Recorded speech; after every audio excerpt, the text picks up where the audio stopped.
Well, hi there everyone. In today's video, I figured since it's such a nice stretch of weather, we would just talk a little bit about the forecast in general.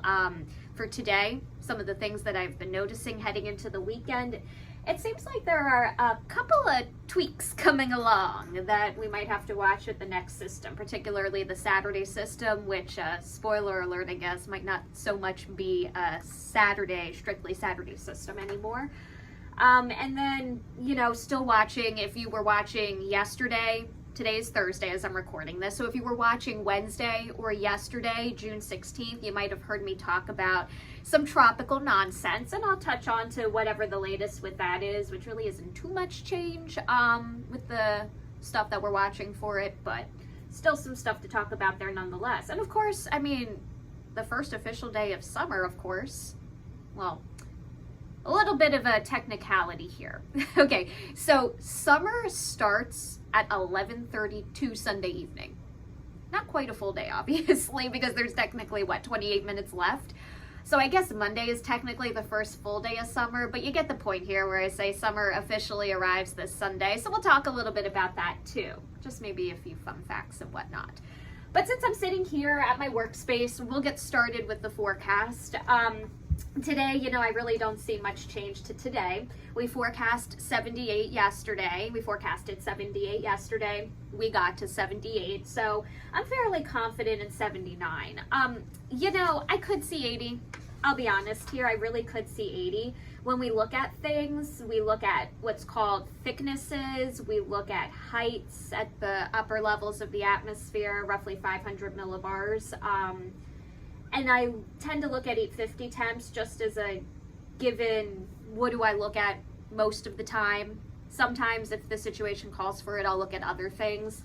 I have printouts from AccuWeather Professional. We have to pay for this, so I can't show you this, I'm pretty sure. This falls under, no redistribution, prohibited, blah, blah, blah. And since I put this on YouTube, I don't want to run into any copyright issues or anything like that. And I also do use their model output, particularly for the European, because I love the output for it. But I have Penn State's electronic map wall called eWall up in the background instead, because again, I'm not sure what the issue would be with copyright, even though you can't see the specific details. I just don't want to get in trouble. This is for fun, strictly for fun, and just another way to bring different elements of the forecast to you, the viewer, that I can't do at the weather wall during the show because, my longest weather hit is 2.5 minutes, so I don't want to ruin that. So I'll just talk about what I'm seeing here. It looks like 850 temps did come down just a touch on the modeling, the DAM model in particular, not so much the European model. And not on the GFS either. So instead, you've got your 500 millibar heights on the rise and a good bit. I mean, there's a decent jump here. I think we could, truthfully, I think we could do 80, if not a little better, maybe 81, worst case scenario. Thicknesses are taking a big jump too. That just means higher numbers for these, warmer and short, compared to the previous day. You look for trends with these to see, how to go with temperatures. And then there's another substantial jump into Friday. So today, truthfully, it could be 80 degrees, but I'm deciding to stick with 79 more so for, sometimes it's about the message and not about being right. 79 and 80 sends a different message, in my opinion. Like 89 and 90 might send a different message. And, I want to keep the message that today is going to be very similar to yesterday in terms of the extremely dry, low dew point, therefore low humidity air. The cooler than average temperatures too. For reference, today's average for Harrisburg is 83 degrees. So I still want to, it's more of a message thing as opposed to being right today. Although I'll tell you right now, if Harrisburg got to 80 or 81, it would not shock me based on the big jump in numbers between today and yesterday. And since Harrisburg did get to 78, I could absolutely see more than a 1 degree jump. A bigger jump too come Friday. We have 85. I had 85 yesterday, I believe. I wasn't on air. I was working, but I wasn't on air Tuesday, so I don't remember what I forecast on Monday, but I'm pretty sure I wanted 85 on Monday too. I don't remember if I did or I didn't do it, because it was so long ago. I mean, I could always grab my forecast sheet to verify, but nah. I'm just, you know, subtlety is here. I'm not going to get all wrapped up in that. And then, like I said, timing of our next system. It might not be strictly a Saturday system. So the NAM model and the European model have sped up the next system a little bit. So it could be more of a, you could get a late day shower storm Friday, more so west of Harrisburg than anywhere else. And then the showers and storms Saturday would be more, and still isolated. I don't think much about the coverage is changing, maybe just more by way of clouds during the morning than might have originally been anticipated because of the timing bump. For what it's worth, the GFS is still timing it normally, but you know, it got an upgrade, and I might have said this before in previous vlogs. I don't think it was much of an upgrade, although the GFS has started to kind of pick up on the pattern a little bit better as of the last several weeks and be more in line with the European model and the NAM. There's also the Canadian. It's terrible, so sorry Canadian friends. So I don't often use it. I might just look at it for a tiebreaker in the long range sometimes between the European and the GFS, but not always. There's other factors to weigh when I'm making those decisions. But yeah, I mean, still some isolated storms, but it could be a little bit drier by Saturday afternoon. We could very well be done with this by midday, early afternoon at the latest Saturday. Friday, I wouldn't say change any plans because of it. I know there's a lot of stuff as always going on. Our baseball games, of course. I think tomorrow, Friday, is another Barnstormers. Well, Revs versus Barnstormers at the Revs. And then the Senators are playing the Reading Phils again tomorrow. They're also doing it today.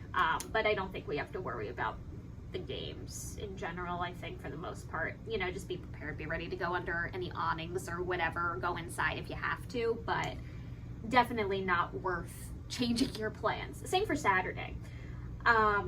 Sunday, you know, I'm seeing some shower chances trying to sneak in. Not entirely sure I'm on board with this yet. I left it out for now, but something to watch. The European had, say, a stray late day shower. The NAM doesn't go out that far yet. The NAM goes out, I think it's 84-ish hours. So it doesn't go out past Sunday morning just yet. When the 6-day run comes out, I'll get at least until midday, early afternoon, but we'll see until then. Now, the interesting part, tropical. So the latest on this tropical system, that's, well, it's really right now just a cluster of showers and storms. It has not yet actually become a tropical system, but it is something that we're watching for the potential to be the next tropical depression in the Gulf. Right now, it's just to the west of the Yucatan now, and then it's still expected to drift north through the Gulf. It still has a very high chance of development over the next couple of days, and especially if it doesn't manage to do that over the next 3 to 5 days. So regardless, I think it is going to be our C-named storm before it, you know, somewhere in the Gulf makes Central Gulf more than likely makes landfall. So somewhere from Louisiana to, say, Mississippi, Alabama, that sort of general area right now has to watch. Of course, timing and track can still greatly vary this far out in the game, especially with tropical systems, even though, you know, I've noticed it's been increasing over the years. The models can do a lot better in the long range with where storms end up, although actual specific landfall locations, oh my goodness, that can still vary by hundreds of miles. But, you know, sometimes having the general location, they're getting better with it with the model improvements, which is good, but at the same time, you know, you have to focus on the key messages and the key impacts and not where the exact center is going to be with these systems. But I digress there a little bit. So our next cold front after the Saturday front is going to cross through sometime in the late Monday, Tuesday time frame. And as it moves inland and moves, you know, up through the southeast United States and into our neck of the woods, it gets picked up by these fronts. So there is the potential for some added moisture and some added rainfall depending on where exactly the remnants end up. You will have a shower and storm chance regardless. Now the European model seems to be a little bit more east, so we don't get as much rainfall, whereas it appears the GFS is bringing it in a little more. Let me double check this real quick. Blah, blah, blah, blah, blah. Here we are, Monday. Oh, this is the Canadian. Yeah, no, that's, the Canadian, by the way, doesn't even like have it as a thing. It has it drifting out, I believe, off the coast of North Carolina and not even getting that far up here. For what it's worth though, the Canadian can really do some crazy stuff with tropical systems, and you just like you look at it, you roll your eyes, you laugh at it, and then you call it a day and you say, oh, silly Canadian, and move on. As in the model, not, you know, actual Canadians. We love our Canadian friends to the north, of course. We love all our neighbors, but you get the point. Let's see. So here we go. GFS Monday. Here's the cold front, more or less. Here's the tropical, and even this has it passing to a little bit more to our south and to our southeast by the looks of it. It looks like any rainfall is more than likely coming from showers and storms more than anything else. So, I mean, we'll see. It could still, is there the possibility that it could get, depending on the timing of the front, can it get pulled up? Can we get a little bit more rain? Sure, it's a possibility. It's just something to watch right now. I don't think it's something to really get worked up about or whatnot in terms of rainfall and flooding at this point. Honestly, just looking at the setup and everything, depending on the timing later during the day, Monday and maybe even Tuesday, severe could be a bigger concern than not. So that'll be something to just keep an eye on. Otherwise, yeah. Oh, the Euro even has most of, you know what, let me see if I can refresh the 0Z model. I'm gonna like cover my head over this because again, I'm not sure if I'm gonna get in trouble for copyright nonsense, but I don't like nonsense, so I'm not gonna poke the bear. I don't poke bears. Bears bite. Well, they do a lot worse than that, but you get my point. Yeah, and this is even, yeah, this is a very similar track too, where we got North Carolina to Delmarva and then out of here. So even, okay, so maybe not silly Canadian because the Europe, you know, this is a lot of agreement for being, what's today, Thursday, Friday, Saturday, Sunday, Monday, for being 4 to 5 days out.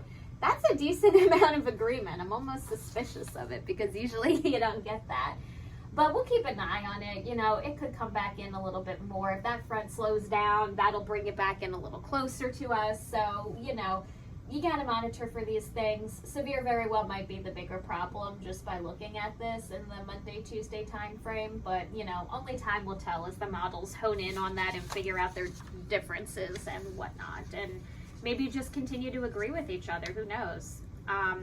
But yeah, that's what I've got so far with the forecast. I got to go head over there and get started on some makeup and whatnot, but we can certainly talk some more fun type things, some funner type things like say summer, the summer solstice and whatnot. So I'll meet you over there and I'll get set up and we'll chat some more. All right, well, I have shifted over to the makeup area to start getting this on and whatnot so that I, you know, look TV presentable. As much as I would just love to not bother and just leave it like this, you know, we've got bright studio lighting. I can't look like a cadaver. I have to, you know, look like a normal human being. You know, I always see so many comments that are so kind. This is kind of a side thought before I get into, you know, some summer solstice fun stuff. But, you know, the nice comments that say, why do you wear so much makeup? You don't need all of it. You know, it's so kind, but if you saw the bright studio lighting and you saw if I just went in front of the camera at our weather wall without all this makeup on and you saw how I looked, you would be like, oh, okay, put it on. You know, I know it looks like a lot of makeup, especially, you know, when I'm outside of the studio lighting and you just see, say, a selfie or something that I take just to say, you know, hi, good morning, or whatever I usually do. And I'm comfortable without makeup on too. It's hard not to get the impression that because I wear so much makeup for TV that I think I need it to look nice. I'm not that person. You know, I like to play with makeup. I learned how to do my own makeup from YouTube tutorials. As outlandish and, intense as some of those, makeup looks can be, I learned how to do my makeup properly from them. So, I mean, I can't, say any bad things about them because those people helped me out for the purpose that I needed. Obviously, you don't see me with like all this crazy heavy dark eye makeup or some of these bright things, but it really made me enjoy trying different looks with eyeshadows. So if I do makeup, I do it for myself and I do it for fun. I don't do it because I feel like I have to, to look good. I post selfies without makeup. I mean, it's clear that I don't feel like I need makeup to look good. I have a million eyeshadow palettes, by the way. I don't know how many women are watching, but I have an eyeshadow palette problem. And I like to use them. I like to try all the different looks. It's fun to me. What was started as, just trying to learn how to do my makeup better for my job turned into, this is fun. I like trying these looks. I like experimenting with colors. I don't get to use colors on air, which is why I do it on the weekends if I do. Sunday is always just a let your face breathe day nowadays, though. I mean, once I became mom, you sure don't have the time, especially if it's just you and your husband's at work. Yeah, you're not putting on makeup. At least kudos to you if you find the time, and if your child, is low maintenance. I'm at that stage with my toddler now where it's, mommy, let's go, let's play, blah, blah. Which I love, don't get me wrong, but she's high maintenance right now. Entertaining a toddler is my #1 job on the weekends, and I love it. Don't get me wrong here, I love it. So I guess we should finally talk some summer solstice stuff. My goodness, I might have to cut half of this out because that was a tangent. And I'm not sure how much of this you all really want to listen to. But let's talk some summer solstice stuff. While I have 10 minutes until it's our morning meeting time, and then I have to use my phone to call into a Zoom meeting. So the summer solstice, also known as summer, that is this Sunday, June 20th, right? Yes, June 20th. A little bit earlier than, we typically see summer. I feel like it usually hits on the 22nd or the 23rd. But today, this year, this time around, a little earlier than I feel like we're used to it coming in. And it's at 11:32 in the evening. So technically, when it's that late in the day, technically your first full day of summer is going to be Monday, even though technically the exact second that your most direct and strongest rays from the sun reach the highest point it will in the northern hemisphere. And that's, what the vernal equinox technically is. And because of that, you get your longest day of the year, your most daylight. That's what I mean by that. And then you slowly start to lose those minutes through the rest of the summer and into the fall. Now, the fun thing about summer is, once it reaches that highest point, those most direct rays start to go back down towards the equator. So warming the earth is a cumulative process. That's the fun part about this. We have yet to see our highest averages. Those wait till July to happen, our highest averages here in central PA, south central PA. Forgive me for not looking up the exact date, but we have yet to reach our highest average high temperature. So why is that? Because warming the entire earth is cumulative. Think about it like this too. Your ocean temperatures certainly, and I mean they warm even slower because they're big bodies of water, they're very deep, and the deeper you go, the colder it is. It takes even longer. That's why later in the summer and even into early fall sometimes your ocean temperatures are at their warmest point and not early on, even though summer officially arrives.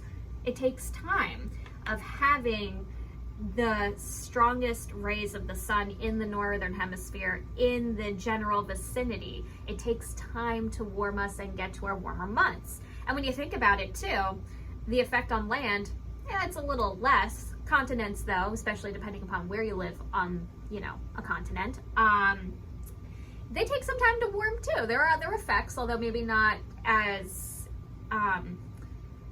not to the point where you get such slow warming like you do with the oceans, but you know, it takes some time to warm too. So we don't see our highest averages until a little bit after the official start of summer for that reason. And then temperatures will start to cool off a little bit faster too as you get closer to the autumnal equinox, or just, you know, fall, the official start of fall, which is when the sun's rays cross from the northern hemisphere into the southern hemisphere. So that moment where they're back at the equator, going from north to south. For the spring equinox, it's the opposite. They're crossing the equator right at that moment that's right at the equator, going from south to north into the northern hemisphere, and that's why we warm. Opposite reason when you go into the fall. So we, you know, see the delayed warming because of that. And we see, and this is a fun fact too, kind of getting into hurricane season a little, the whole reason why the peak of hurricane season is almost mid-September is because of that delay. Your ocean temperatures are your warmest and therefore your most favorable during late summer and even into early fall. They can still be fairly warm and conducive to, now with that said, you know, they can still be warm enough in other areas. It's just in general, it takes the Atlantic longer time to warm. The Gulf is usually pretty warm to begin with, and the Caribbean, but they do get a little warmer during the summer, of course. And more favorable therefore. But we still do obviously get tropical systems, but that's why, you know, the peak or the most active times are later on during the summer, because that warming process is slower for oceans because, you know, there's just so much more, and it's a totally different beast trying to warm land, a big chunk of land versus a big chunk of water. So that's a little bit of a fun fact there, and kind of cool to explain too. It's all delayed, you know, and that's why slowly but surely temperatures drop through the fall.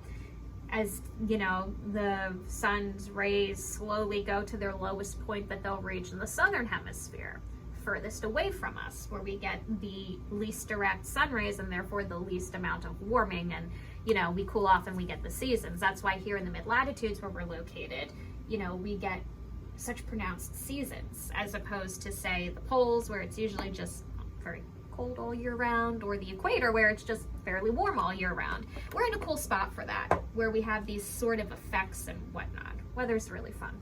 Can you tell? I think it's really fun. I wouldn't be doing it if I didn't think so. Let me see, any other fun facts? I feel like there was more I wanted to talk about, but no, I think I actually, you know, kind of got that covered a little. So we're just going to change the subject here.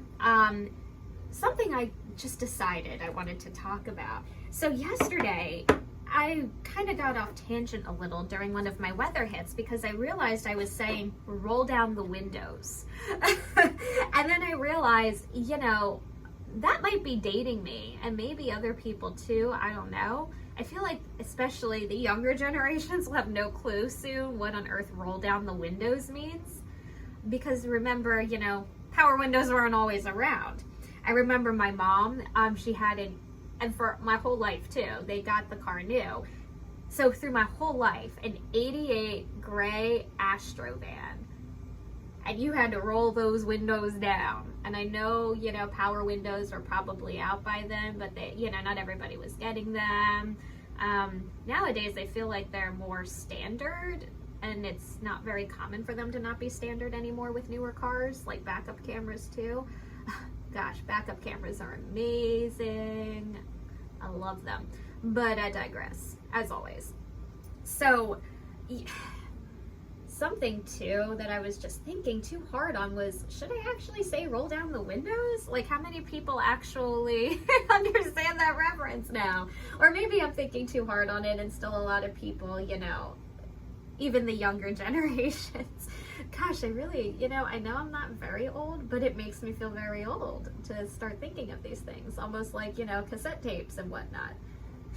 Ava will sure as hell not know what on earth a cassette tape is by the time, you know, she's old enough to start really following music and whatnot, more than just, you know, Baby Shark on YouTube. But yeah, it's pretty interesting, I will say. I was wondering, Tell me, am I okay saying roll down the windows, or should I just say leave the windows down, you know, when you're in your car? I don't know. Tomato, tomato, who knows? I don't know. You'd be crazy though, the things that people will pick on you for, but I feel like, I don't know, somebody would have picked on me by now for it if they were going to. I probably would still say it anyway, truthfully. I've learned to not let negative Nancy's, if I want to do something, I've learned not to let negative Nancy's hold me back, and to just keep doing my thing. But it just got me thinking, and I'm just like, this is kind of hilarious. So let me know, what do you do? What do you say? Do you still say it? Do you still have a car with roll down windows? How about that? I'm curious to know. But yeah, let me know what you think. Let me know what you think about this vlog. Tell me what you want to hear. Tell me what you want to see. Tell me what you want to talk about that's weather related. I'll throw in some nonsense as well too. Hopefully you enjoyed this. Hopefully you have a wonderful weekend. Happy Father's Day to all the fathers or father figures out there. Just in advance, because obviously it's this Sunday. And happy first day of summer, everybody. I'll talk to you all later. Bye-bye.